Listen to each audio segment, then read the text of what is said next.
Hi friends, my name is Zoranne and welcome back to my channel. I have taken an indefinite break from YouTube for the sole reason that I deeply dislike editing videos and I feel like creating YouTube videos is so time consuming. So I was just like, I don't have the mental capacity to do it.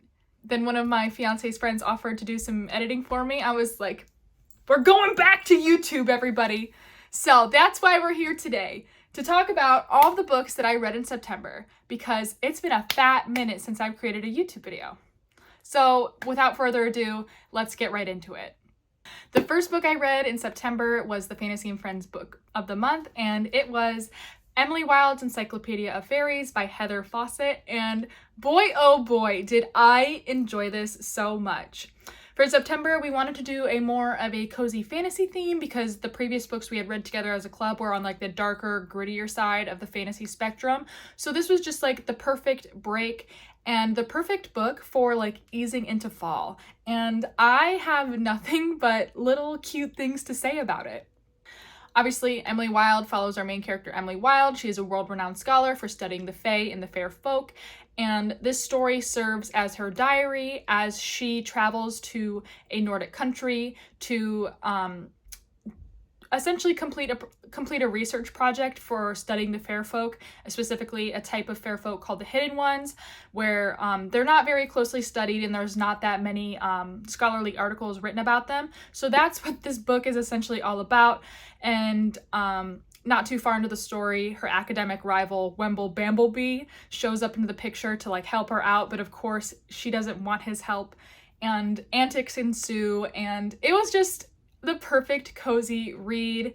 And it is still like, it's cozy fantasy with stakes, so there's still like a plot, there is a problem that needs to be solved, and there's a climax towards the end of the book, but it still leaves a lot of threads open for the next book that's coming out in 2024. I think my favorite part of this book was learning about Emily herself. She's a very shy main character and she's definitely neurodivergent coded. I'm thinking more on like the autism spectrum, and she was just so charming to read from. I just loved her thought process. I loved how the way she would solve problems, and I especially loved her dynamic with Wendell. Even though he is her rival, he doesn't think so because he's definitely a boy obsessed, and I don't know, their dynamic and that would turn into like a little bit of a romance was so charming, and I couldn't get enough of it. So immediately once I finished this book, I pre-ordered the next book, Emily Wilde's Map of the Otherlands. I can't wait to read it. I really enjoyed the audiobook for this because there's a lot of like Nordic terms that I would not have known how to pronounce without the audiobook, so I'm very grateful that I listened to it. And I know that my club really enjoyed this too, so it felt like a win-win on both sides. Then I read an arc of Sierra Simone's new book, Salt Kiss. This is the first book in her new Lioness trilogy. It takes place in the same world as her new Camelot trilogy, and this is a very extremely loose retelling of Mark, Tristan, and Isolde from Arthurian legend, but just make it super smutty and super hot and filthy and whatever Sierra Simone does best. I don't know how to explain it, but the way this woman writes filthy ass smut, just like, I don't know, there's no one else who does it like Sierra Simone.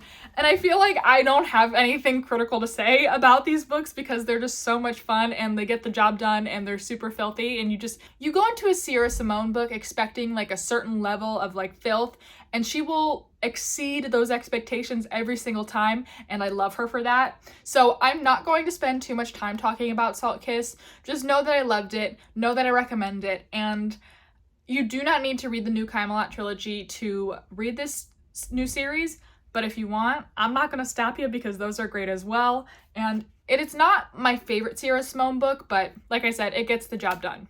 So really enjoyed Salt Kiss. And I'm definitely grateful for Bloom Books for sending me a complimentary copy of this book because it came with a vellum insert of Tristan and Mark, and oh my god.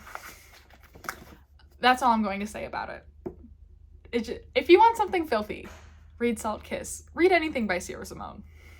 I listened to the audiobook of Mammoths at the Gate by Nhi Vo. This is the fourth book in the Singing Hills cycle, a beautiful little fantasy novella series that I just enjoy so thoroughly, that follows Cleric Chi, and they are a part of the Singing Hills Abbey, and basically they go around the world collecting stories from different people, and they bring those stories back to the Singing Hills Abbey to add to their archive, and they're basically just a historian.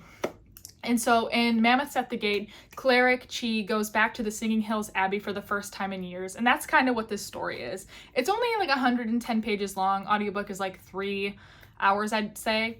But you get to see Cleric Chi interact with their peers for like the first time ever, and you get to see almost brilliant in her environment. And it's just, these books are so freaking charming. I always recommend them if somebody's looking for a palate cleanser, or just like they just want a little cute novella series with gorgeous, gorgeous writing, or if there's someone who really loves the plot device of like stories within stories and having those stories layered on top of each other. I can't recommend the Singing Hills cycle enough. Mammoths at the Gate is not my favorite of the 4 books that are out right now, but it's definitely great, and I have nothing but praise for these books. Now I'm excited because I get to talk about my favorite book of the month, and it was A Study in Drowning by Ava Reed. I read this as an ARC, and I have not stopped thinking about it since I finished it. This is so special. When I saw that it was an instant #1 New York Times bestseller, I was like, yes! We won! We did it! Like, ah. Okay, anyways, I'm gonna calm down. A Study in Drowning by Ava Reed. Forgive my window. This is a YA gothic dark academia rivals to lovers beautiful story.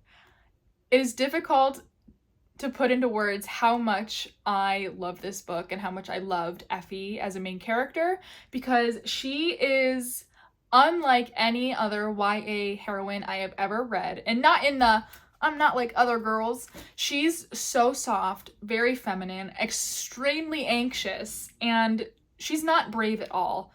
She's not even strong. She's timid, and she's hurt by the people who have wronged her, but she still continues to wear her heart on her sleeve, and she still continues to strive to be who she wants to be, regardless of what the world and what her peers and what her professors tell her that she should be.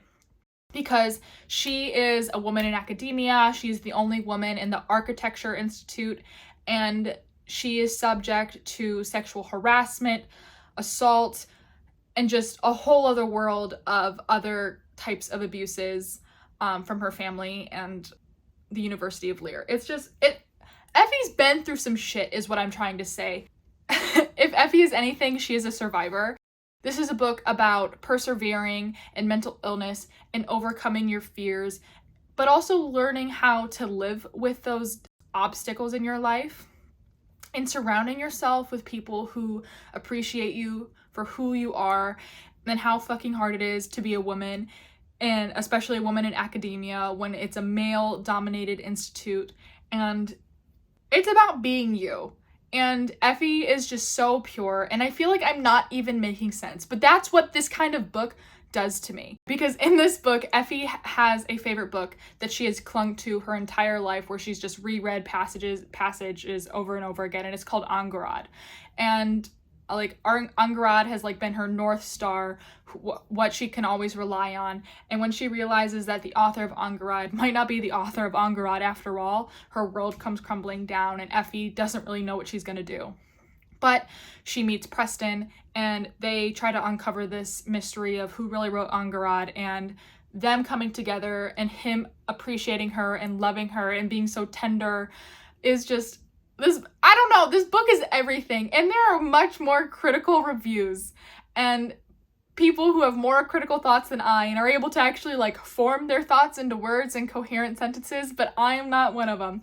I'm just here to tell you that I think you should read A Study in Drowning if any of what I just said compels you to do so, because I'm right.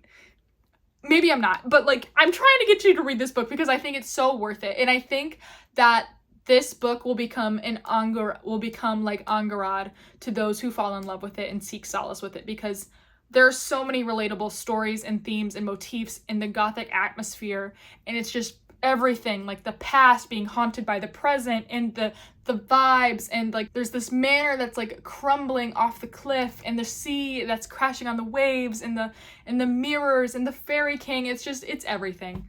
Just trust me when I say it's everything. I'm not gonna shut up about this book. Like, prepare to be sick of me if you are not already. I know none of that. It all sounded like nonsense, but you know what? That's okay. Sometimes our favorite books do that to us. I'm in a neighborhood book club, and for September, our pick was None of This Is True by Lisa Jewell, and I really enjoyed this. I do not consider myself a thriller girly. It's not a genre that I reach for often, but when I do, I really enjoy the books that I read, and this one was no exception. I'm not going to spend too much time talking about it because that's not like what I like to talk about, nor do you come to me for recommendations about thrillers. But None of This Is True was my first Lisa Jewell book, and it did not disappoint. I did this one on audiobook, and I highly recommend it on audiobook if you decide to read it, because it follows two women, one named Josie, who is seemingly ordinary, but you learn that she is most definitely not. I don't want to really give away what's going on with Josie, because that would be a spoiler. And the other one is Alex, and she hosts a semi-famous podcast about interviewing women and collecting their stories, because everyone's got a little bit of extraordinary in them, even if they seem like they live a ordinary life. And Alex decides to interview Josie for her podcast. When Alex starts interviewing Josie quickly starts to unfold the events of her life, and things start to get really fucking weird. And that's all I'm gonna tell you. And is any of it true? I don't know, because the way the book ended had me thinking, like, you know that meme where it's that guy and he's like pointing at the whiteboard and his hair's all crazy, there's like red yarn everywhere. I was like trying to connect the dots. That's how I felt, because I could not tell. I was like, oh my god, that's how it ends. Wow. Okay, anyways, I really liked it. Am I gonna reread it? No, because I don't think thrillers really need to be reread, especially if you know the twist. But I thought it was a really good one. And I think it's even a good thriller if you've been wanting to get into thrillers. It was very easy to follow, and I was surprised. Doesn't take much for me to be surprised, though. So None of This Is True by Lisa Jewell. I really, really enjoyed it. So the next two books that I read this month are going to be my most disappointing reads of the month. And it just happens to be like these are the last two books I'm going to be talking about. Not that I wanted to save the worst for last, but that's just how the cookie crumbled. And the first book I'm going to talk about is A Gathering of Shadows by V.E. Schwab. This is book 2 in the Shades of Magic series. I don't know why it's taken me so long to read this series, because I've read A Darker Shade of Magic twice and just never continued on. But I'm doing it now because Fragile Threads is now out. So I read A Gathering of Shadows, and this book was a whole bunch of fucking nothing. I was so disappointed in this book, solely because the pacing of it blows entirely.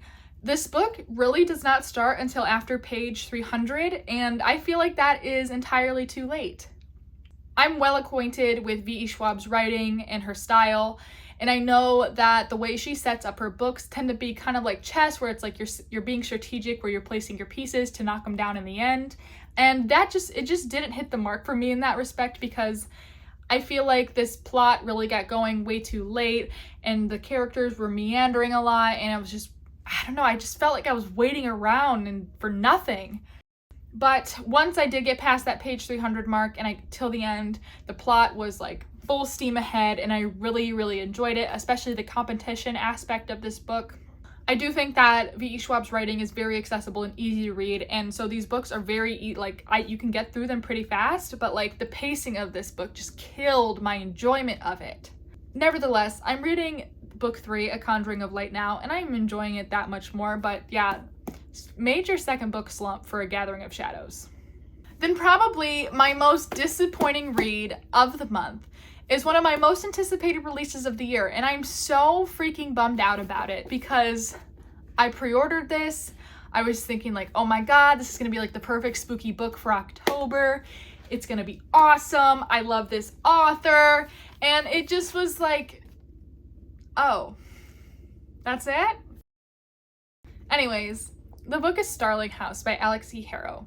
This comes out this Tuesday, October 3rd, so this is my advance copy of it. I'm very grateful for Tor sending it my way, but like, boy, did this just fall flat.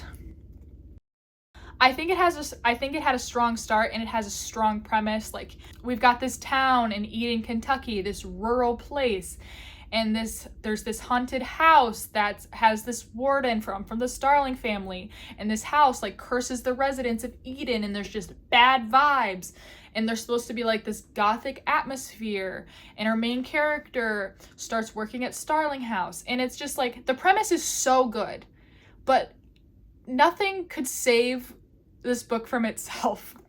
So like, Starling House describes itself as being contemporary Gothic, and while this book does have Gothic themes, the atmosphere does not match one bit. And I feel like that is where the book misses its mark, because I feel like if you're gonna have Gothic themes, you need to have a Gothic atmosphere, because they just go hand in hand. And one without the other, it doesn't leave a good feeling in my mouth. I gotta reference my Goodreads review. I think the beginning had a strong start. I even listened to the audiobook, and Natalie Naudus does a great job narrating Starling House, but it's just like, her performance couldn't even save the book. And I think another con of Starling House is that I feel like this book could have had a way more interesting plot, and it just took the least interesting route imaginable. I also don't think that the romance between Arthur and Opal worked very well. It felt forced, and it didn't feel necessary to move the plot along. Like, if you cut out the romance between Arthur and Opal in this book, you have the same book. Like, it didn't add anything for me, and I thought that their relationship was just I didn't feel chemistry between them, nor is this book supposed to be a romance. It's supposed to be like a Gothic haunted spooky house. And while the house is haunted and spooky, it just misses the mark. I don't know. Opal and Arthur's relationship just doesn't feel earned, and it feels like that there was a romantic subplot just for the romantic subplot, just for the sake of it. And that bugs me. Opal is not a very interesting main character either. So like, I just feel it's so bland compared to like what it could have been. That's how I feel about it. And it's only 300 pages. But this felt like it was 500. I don't want to talk about this anymore. It's literally, I'm going to get angry thinking about it, because I'm just so disappointed in it. It was like 3.5 out of 5 stars, but like, the more I think about it, the more I dislike it. I don't know.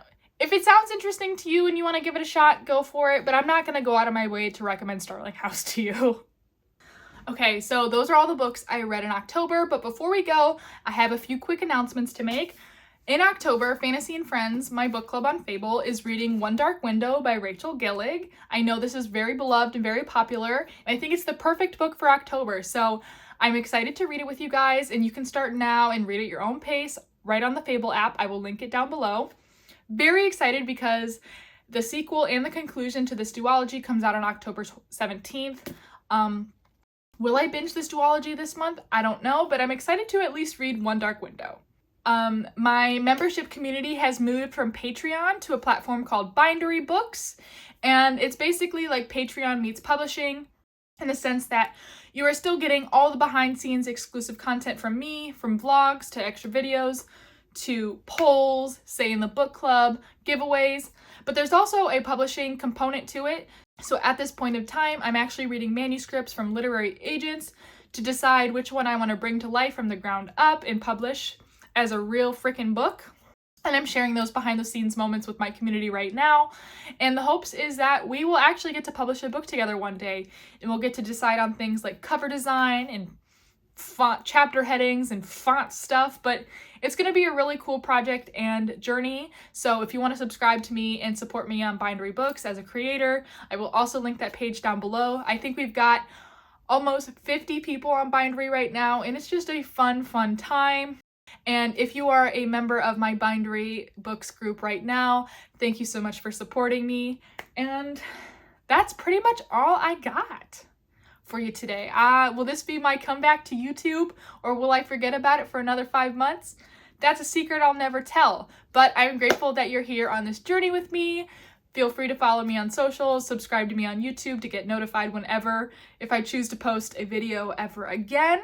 But yeah, that's all I got for you. Have a great day or night wherever you are, and I will see you in the next video. Bye, friends.